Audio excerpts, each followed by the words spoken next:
You have one unheard message. First unheard message sent yesterday at 7:15 p.m. Hey Ty, it's Rich at the auto auction. Hey, you remember that guy we hired a few months ago? The one that's showing the narcissist behavior traits? We need to talk. Can you meet me at the gate? I'm Rich Levine, and this is Meet Me at the Gate, where we're not just talking theory, we're tackling real world problems head on, driving solutions that supercharge productivity and team dynamics. Every episode is a journey towards improvement, empowering you, the manager, to lead with innovation and confidence. Join us to transform everyday roadblocks into highways for success. So what's this going on? What you sound like you're on fire about something today? I'm What just on happened? fire. I'm fired up. You're pretty pumped? I got some energy. I'm pumped. So we're talking about value-based leadership a lot, correct? We do. We haven't Yes. actually done a full-blown show just on value-based leadership that I recall. We've come close. Yeah, there's been some that There's are. been some. We'll go back. We got to bet we could find one that qualifies. We could find one. But in all, a common theme we always talk about when we talk about leadership, it was the value-based leaderships and the values of trust, hope, humility, and empathy. Remember we talked about that in a prior podcast? I know those very well. That's the trust, hope, humility, empathy. Got it. Bam. Bingo. There you are. So Bingo. what's interesting is I had a listener send me a message and said, hey, I love your content. I love what you're talking about. What about the narcissist? I had to scratch my head. I've never dove into narcissism before. And what really is a narcissist? You know me, right? Yeah, you're gonna go find it. You're gonna figure out what it means. Yeah, I did. So I went and Books. I got some books. I did some research. I did a little homework. And what I found out was absolutely fascinating. When we start talking about these, okay, so like narcissist, psychopath, bipolar, there's like all these, I call them labels. What do you call them? Tags, labels? Biases. So, for example, I mean, like I've had people very close to me in my life call me certain things that... Late for lunch?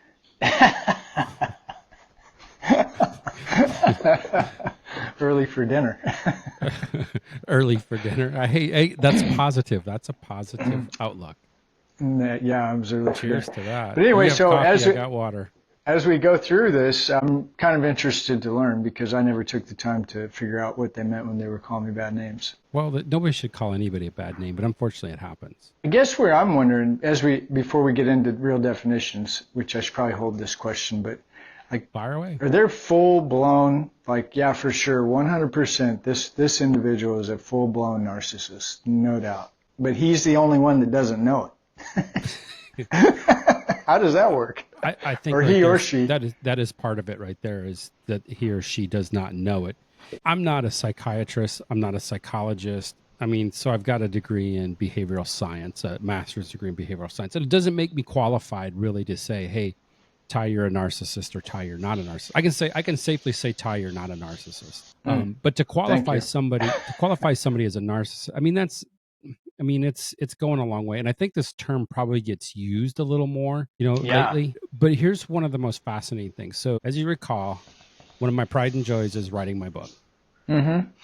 And in that book, I broke behaviors into several different pieces. And as we go through it, one of the pieces I said you need two pieces of behavior: intrapersonal behavior and then interpersonal behavior. So interpersonal behavior is you and I conversing right now. How do you and I get along?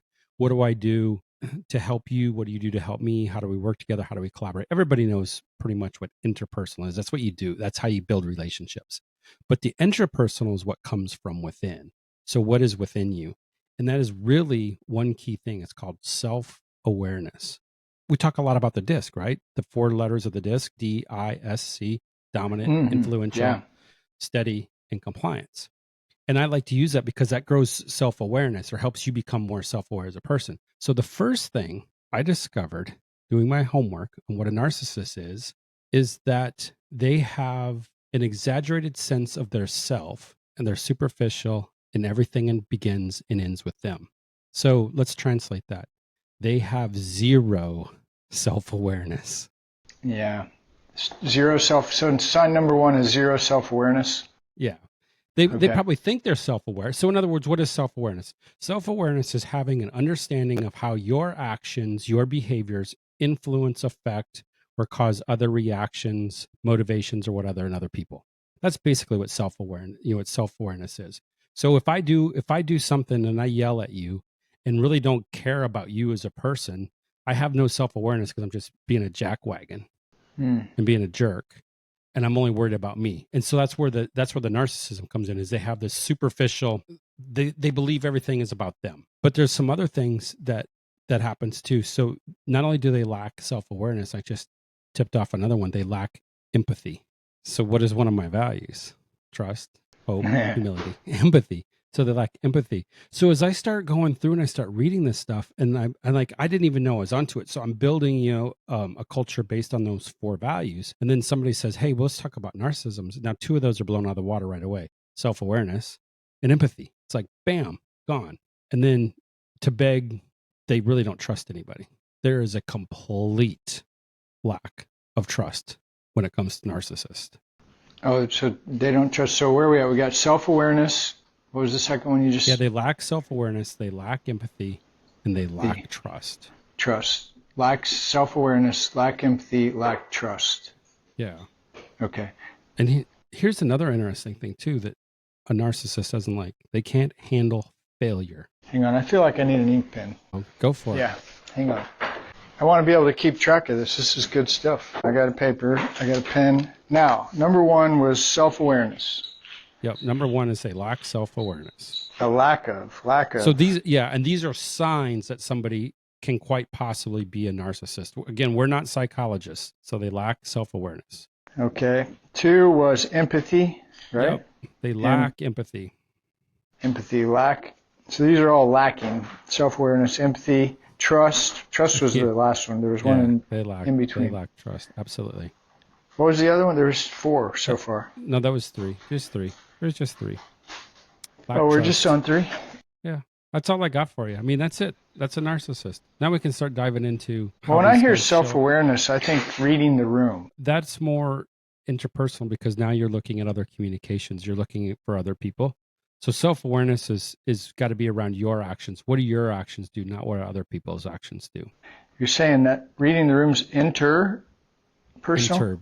Yeah, because you're now communicating. You're using body language as your communication to understand where other people are. Intercommunications. And intra. Intra is what I call it, yes. Inter. But what we're talking about is inter. It's interacting with others. Yes, but it starts with the intra. So these things, the way I look at behavior and how things grow and develop in relationships, it all starts inside with you. What are you doing as a person? So what do I do? What behaviors do I control to exert out to you to try to become friendly, kind, empathetic, hopeful, trusting, all that stuff? Now, once you and I start interacting, that's when at the point when it crosses over into interpersonal. But you got to have that foundation. So intra, when I hear intra, I remember I heard this one time, out of the overflow of the heart, the mouth speaks. Bingo. That is perfect. Whatever's in there is going to come out. Ugh.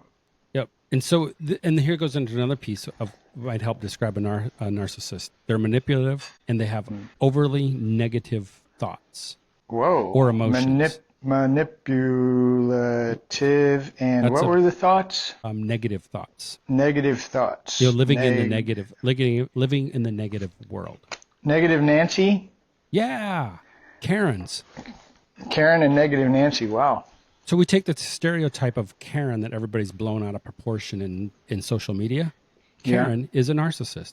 Why? Well, let's cover it. She lacks self-awareness. All she's doing is seriously, bingo, I nailed it, right? So the stereotype. I just think about all the Karen videos I've watched. So podcast over. Just go to YouTube, Google Karen videos, and just watch that for an hour and laugh. Oh, some of them aren't that funny. Yeah, you're right though. Okay, good. That's a great analogy. And what is in most of those videos? Now, I'll be honest, I don't watch very many Karen videos. I just understand the stereotype. What happens to Karen in most of those videos? She gets shut down, kicked out. Sometimes she gets punched in the face. Those are my favorites. But what does Karen do? Okay, those are what is going through does Karen's Karen head? do? She gets mad, doesn't she? Well, she comes out. You're right. She's very unself-aware. She doesn't take the time to find out that the guy has a permit. He talked to the neighbor, and he's got 100% permission to fish right here on this piece of this water. She doesn't care. She doesn't ask. She just comes out flaming. Angry. On fire. She has zero empathy for this guy who's trying to find some quiet time to catch a fish because that's what he loves to do when he's got 5 minutes. And she definitely doesn't trust what he's telling her. I talked to the neighbor. I've got a permit. I'm okay to be here. I don't trust you. Then it turns into manipulating. I'm going to call the police. I'm going to get my husband. I'm going to get my gun. This is not going to end well for you. And another word you love, what Karens do, they gaslight people. Gaslighting is another trait of narcissism. I didn't know that, really. So here I've been reading all these books, and this is why I love our conversations. You and I start talking, next thing you know, it's like you just paint this picture of Karen in my head. And I hadn't thought of it, but bam, I mean, that's it. Karen's. Yeah, that's Karen right there. So just out of curiosity, what's the male version of Karen? Is it a rich? Is it a dick? I think they call him Chad. Chad? Yeah, I don't know where it came from, but I think they call him Chad. Wow. That's the male version of the Karen. Chad. Anyway, I know some Chads and they're not like that. And I know one Karen that's definitely not the stereotype. But anyway, let's get back to narcissism. So what do you have on your list? The list keeps growing here. What do you have on your list? Let's go through your list. Well, now you added gaslighting. Let's start from the beginning. We got self-awareness. We got empathy, trust, manipulation, manipulative, negative Nancy, and now gaslighting. I thought gaslighting was its own unique situation there, but now you're throwing into narcissists, so that's even more scary. Whoa. Let's talk about gaslighting for a minute. I'm familiar with that. All right. So what's the definition of gaslighting? Well, I don't know the definition, but I know when you're in the middle of it, you think you're going crazy. Somehow they've convinced you that what you just literally saw did not happen, and you're starting to wonder, maybe I didn't see it like. And then it can turn into can go a bunch of different ways, but usually for a person with my personality type, it turns into a terrible fight. Terrible. Yeah, a terrible fight. So, and they come back and now they have a way of being manipulative, right? So we said, I don't know if did you get that one on your list? Being manipulative? Yeah, it's on there, yeah. So gaslighting, you're getting somebody to believe something else. So gaslighting and manipulation are probably very similar. Could be in the same basket. Yeah, we'll put them in the same basket. We can put them in the same basket. Yeah, that's fair. What else you got? You got more? No, I don't have more. I mean, that's just what I wrote down. But I got some other things that I know. So, I mean, do these people just wake up in the morning? Is there a plan? Is this genetically DNA wired on how they operate and view life? Is there any hope for these people? There's definitely hope. From what I've learned, there's 3 ways how you can become a narcissist. So you can become one if you're not. Sir. Hey, can I take this? I want to become a narcissist class. Well, we can set you up. Oh, no, thank you. So I don't think it's a skill. So I really don't think it's a skill. But your environment. Good. So I've talked about this in the past. Your environment creates your behaviors or affects your behaviors. So if you grow up in, let's say, so one of the books I read talked a lot about a toxic home life. Ooh, yeah. Let's transfer that because our setting is, our audience is more business. If you're in a toxic work life or toxic culture, you can become a narcissist, and then that environment starts spreading and making this grow. Well, I would think you would have to be in this work environment that somebody might already be familiar with how to be one, so it could rub off on you if you're not already. Because see, I think you and I talked about this one time somewhere along the way. Like I could say, well, I've got trust issues.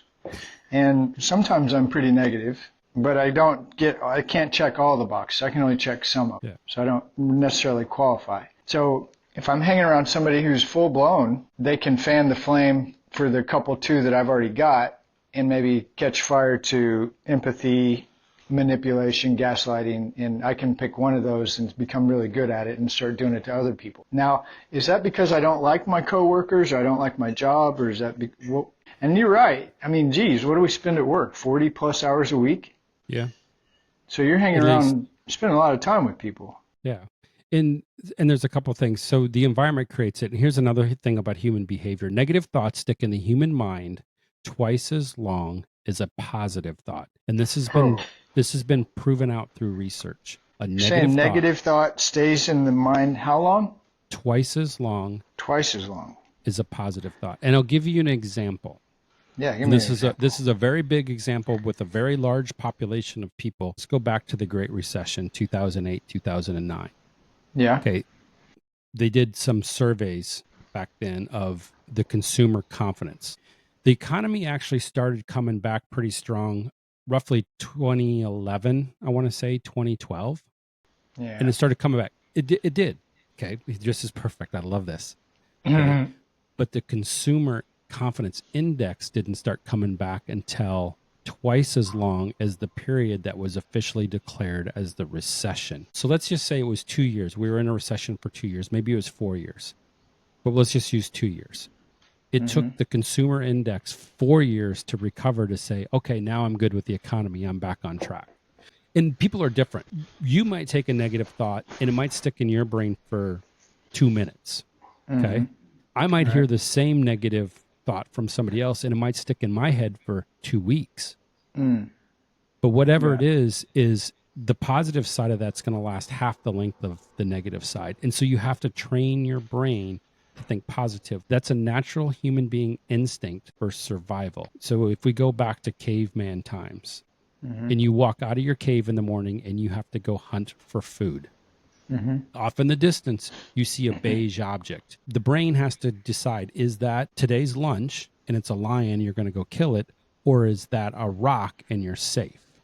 If you automatically interpret that it's a rock, you could end up being that lion's lunch. So your brain goes in the negative side. It says, hey, that's a lion. I need to be very, very careful. So you walk out of the cave, you see a beige object behind some foliage. It's like, is that a lion? Is it going to kill me? Or is that a rock and I'm safe? Right. So at work, if I'm in charge of recon, okay, perfect. I'm the recon manager. Yep. And I've got 5 guys that I'm counting on every day. And my job is to get 30 cars done a day with my 5 guys. Is that in the realm of realistic? Is that ballpark? Yeah. How many? Yeah, you're close. You're within a couple of cars on one head count. Okay. Based on my knowledge. Right. So if I'm the manager guy of the recon department, recon center, and I've got 5 crew members, team members, I'm the leader of this group, and I feel the responsibility to take this group, this team, to a value-based leadership place where we are all happy to be there today, and we all know what the goal is, and we actually get it done. That's my job.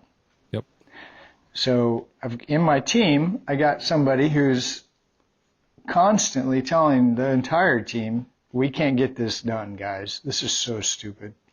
I'm so sick of Ty.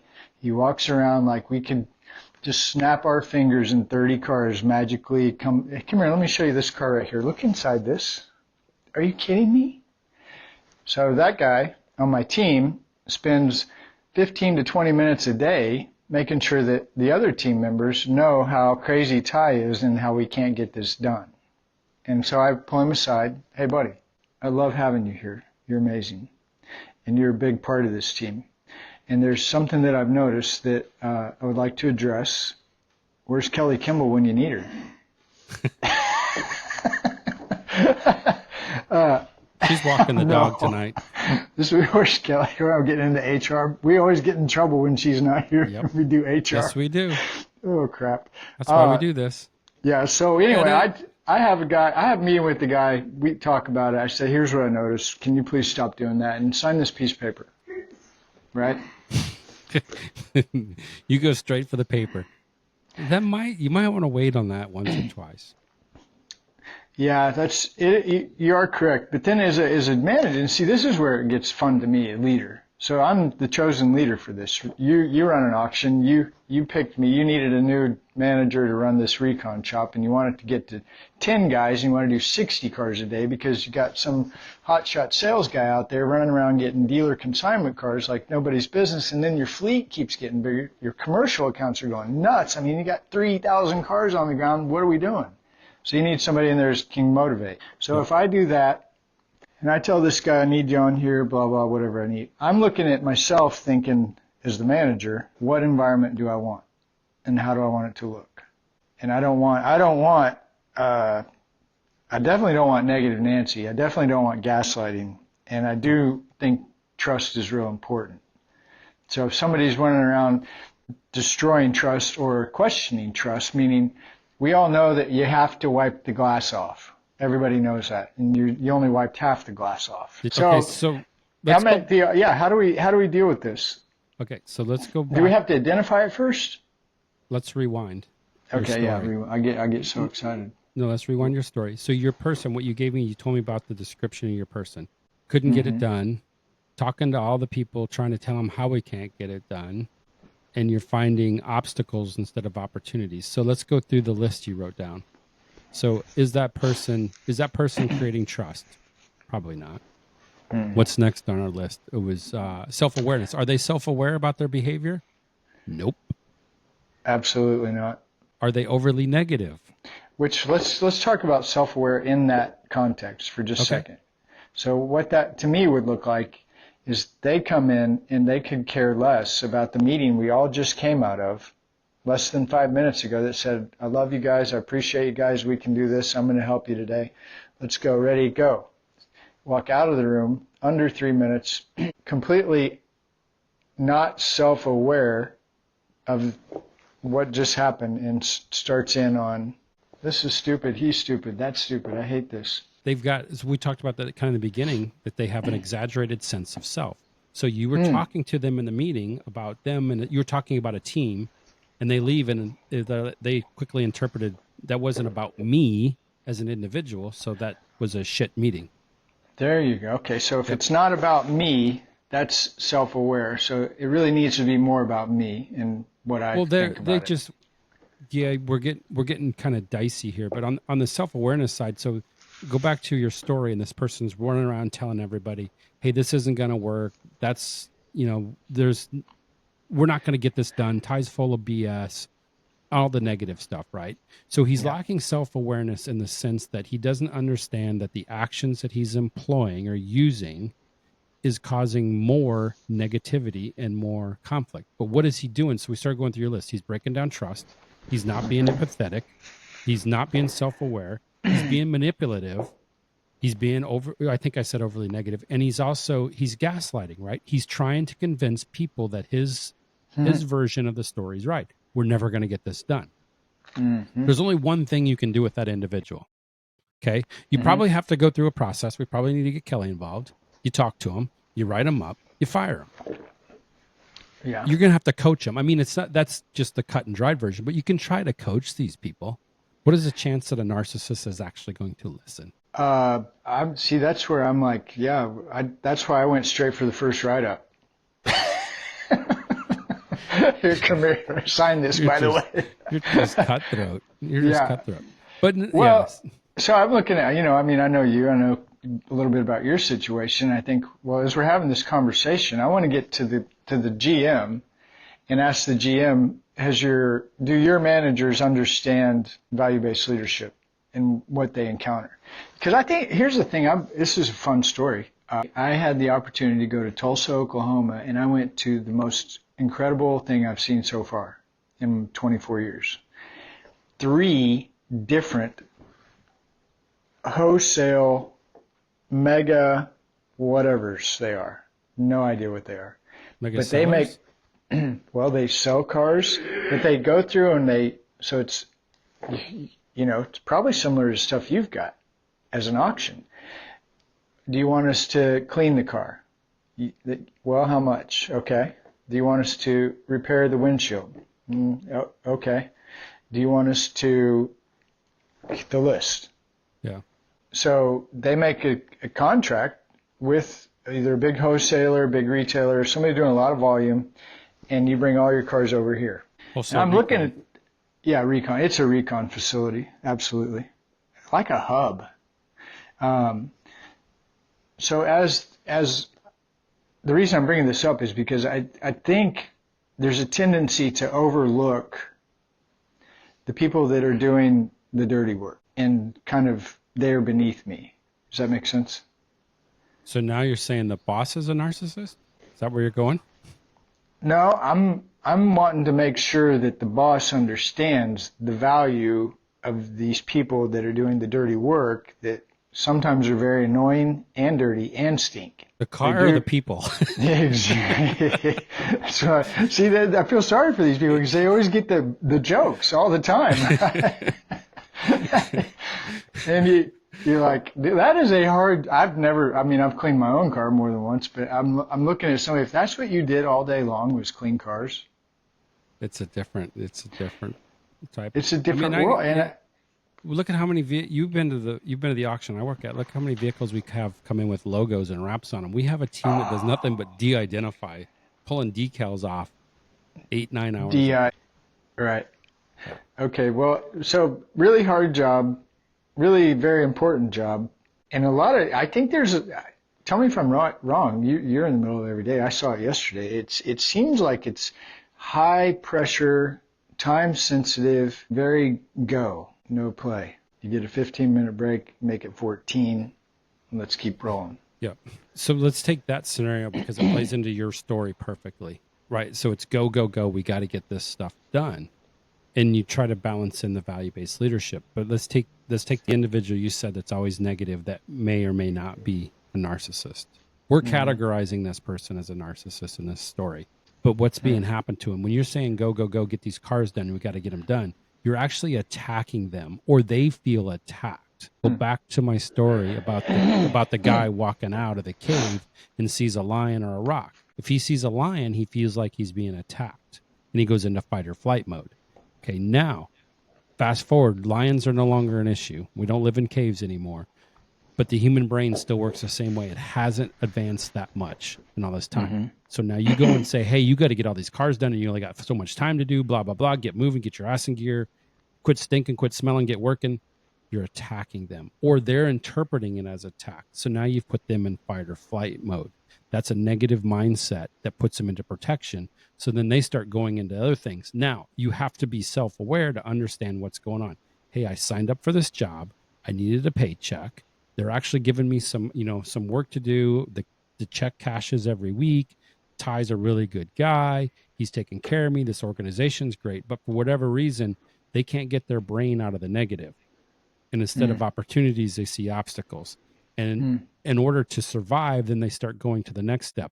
Well, hey, if I convince the rest of the people on my team that this is a shit show, then maybe they'll go with me. That's your gaslighting. So now, then what else? There's one other piece we haven't talked about that narcissists will do. They'll start being overly manipulative in order to take control. So they're looking to get control back of their life. So that's what they start. We didn't put that one down. No, we haven't put control down. Yeah. So we got a laundry list. Now, I don't want to Whoa. Oh, sorry. Keep going. I don't want to go out and categorize just anybody and say, oh yeah. So if anybody's listening to this and say, well, this person has all these traits, they're definitely a narcissist. Here's what I'm saying. They're most likely a narcissist, or they behave in a narcissist mindset in a lot of ways. I'm not giving anybody the authority to go classify somebody as a narcissist. Tendencies. Yes, tendencies. That's a perfect word. Okay, so this take control one that just came out of nowhere. What do we take control? What do you go to first? For some reason, I went straight to red. Well, that's a behavior type, but you take control. So a narcissist doesn't have to be red in the behavior type. What are some things a narcissist can do to take control? You ready for this? Drugs, alcohol, overeating, physical abuse. Things when they start going into... Any kind of an into addiction, basically? Yes, ramp up the addiction? Yep, they ramp up the addictions. Why? Because that addiction gives them some type of feeling of control. So now we got a laundry list. Wow, I hope this helps. Out of control.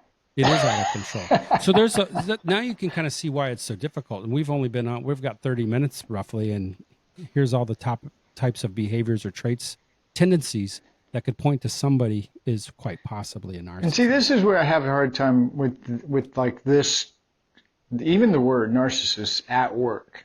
And the reason I have a hard time with this because I really don't want to try to figure out your psychology right now. I just really need to get 30 cars done. And it's not working out very well. I had you sign 3 pieces of paper. You're gone. And I was ready for you to be gone when you signed the first piece of paper, but we have rules. So you had to go through 3 pieces of paper. Next. And this is what I feel like as a leader of any department of any organization, but I like to talk about auctions, transport, dealerships. Oh, wow. Can you imagine what those guys go through with these?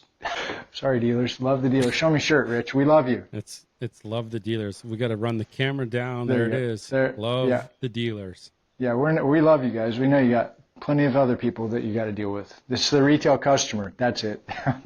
The retail customer. Absolutely. Yeah. So I feel like that's where it gets dicey to me is if we got to try to determine is this guy a narcissist or not before we fire him, that to me is not a good. Here is why I love value-based leadership. When you let's take the 4 that I use, the 4 values: trust, hope, humility, and empathy. We can go back and now we've got a clear set of values that we're working on. And we can go back to this detailer you were talking about that's mad because you can't get all those done. And we can say, all right, you understand the values. Yep. You've talked about them a lot. Okay. What are they? He repeats them. Okay. Are you creating trust? Nope. Are you creating hope? Nope. Are you being humble? Absolutely not. How about empathy? Nope. You missed all 4. I'm going to give you a write-up. We continue to go back to those values over and over and over. We never have to classify them as narcissists. All you have to say is, these are the values we're living by, and you're not living up to them. We've set the standard. And as long as you set the standard, they're all working off the same. The value-based leadership that you're talking about, the principles, yours is trust, hope, humility, empathy. Not everybody has to have those, but what you're saying is you find out what those core values are for your business, your industry, your people, and that's always the baseline. Correct. So when we encounter difficulty, trouble, conflict, we come here, a little closer. Come here. Are you building trust? Yes. No. That's good stuff. So there's 2 other pieces. There's 2 other pieces we didn't cover. We're not going to get into them because we're running out of time. We love 30 minutes. Number 2, the other thing that can create a narcissist behavior is genetics. Because the first one was environment. Number 2 is genetics. And the number 3 one, and I haven't had time to research this, nor will I probably ever, but it's neurobiological. So it's when you say neurobiological, that means your brain can actually change. And who knows what that's from? Do you have a tumor? Did you get hit in the head? Were you in a car wreck? Did you have several concussions? Anything like that can change somebody's neurological makeup. And then they can become narcissist. But again, we're not tagging anybody. We're not here to tag anything. I'm going to go back to the value-based leadership. If you establish your values and you stick to them and you don't ever waver, it's so much easier to make decisions when things are not going right. Now, it also makes things very easy when things are going well. Hey, I got Ty. He's working on my team. He's been doing a great job. I want to promote him. Kelly calls you up. Why do you want to promote him, Rich? Well, you know what? Ty's doing all this stuff to build trust. He's helping me build hope. He's being humble and he's being empathetic. And here's a bunch of examples I can display that. Okay, great. Go promote Ty. Give him a $50,000 a year raise. Bam. Opposite works too. We just talked about it. Hey, this employee's breaking off 4 of these. I need to write them up. I need to let him go. Okay, great. Do it. We've got a baseline. Home plate is 17 inches. When you go play T-ball, how big is home plate? 17 inches. When you play Little League, how big is home plate? 17 inches. When you play women's softball, 17 inches. When you make it all the way up to the major leagues, 17 inches, right? They have set the standard. They're not changing home base. We have our values. We're not changing home base. You're living up to them or you're not. When you're playing baseball, you're either throwing strikes or you're not. Just because you can't throw the ball over home plate doesn't mean we're going to make the plate bigger. No, you're going to have to figure out how to make your skills better. We're doing that. Value-based leadership is doing that. We're setting the standard on those 4 principles, and you have to follow them, that's the standard. And that's being accountable. And then you're holding people accountable to those standards. What's something else that narcissists do not like to have done to them? Accountability. Accountability for their actions. Yeah, that's good. Wow, I think I learned some stuff. So auction people, transport people, maybe some dealer people. If you're dealing with any of these things and you need some help trying to figure out how do we establish our core values here at our organization, you can get a hold of Rich. Go to my website, richardlevine.com. Seems like you know some stuff about this, and it seems like you're actually physically doing it currently. Like you're preaching, you're practicing what you preach. You're walking the talk. I wrote the book. And you wrote a book. Yeah, now I'm walking the talk. And I mean, we've had some private conversations where, there's been some people that had to leave. Absolutely. Yeah. So just because we set the core values, just because we practice them every day, doesn't mean that everything is going to go smooth every day and we're never going to have to fire anybody. Is that what you're saying?